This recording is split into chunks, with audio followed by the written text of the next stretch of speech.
edhe vazhdimendosje me kuvendin e kështu me radhë, kemi mbetur pas zgjedhjen e 2 gjyqtarëve të gjykatës kushtetuese. Ju e dini, mbani mend, para disa muajsh ishte konkursi, askush nuk u zgjodh dhe tani situata është ende e tillë. Gjykata kushtetuese funksionon me minimumin e gjyqtarëve që e lejon. Edhe për gjyqtarët duhet vendos kuvendi, apo jo? Po, propozimet i bën kuvendi, ndërsa emrimin e tyre e bën presidenti. Këtë rast do të mund, po të kishim kuvend edhe ushtruesi i detyrës, do të mund t'i emronte, sepse veç se është a priori manifestohet vullneti i kuvendit, mirë po në këtë situatë nuk jemi edhe në atë pikë. Unë mendoj që Kosova nuk ka shumë kohë që të humbas. Kjo sfidë nuk duhet parë si sfida as e parë, edhe ashtu nuk është, po as e fundit.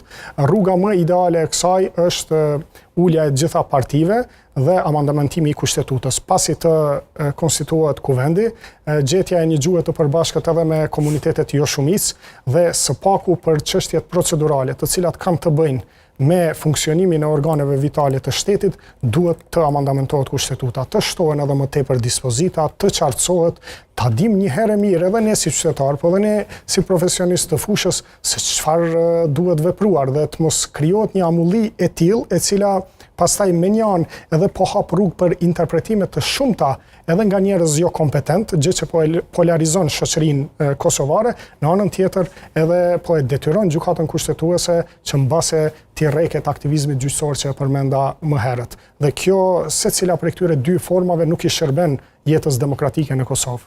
Por që i shërben dialogu? Patjetër dialogu, marrëveshja, fundja ne një shtet e kemi, shteti është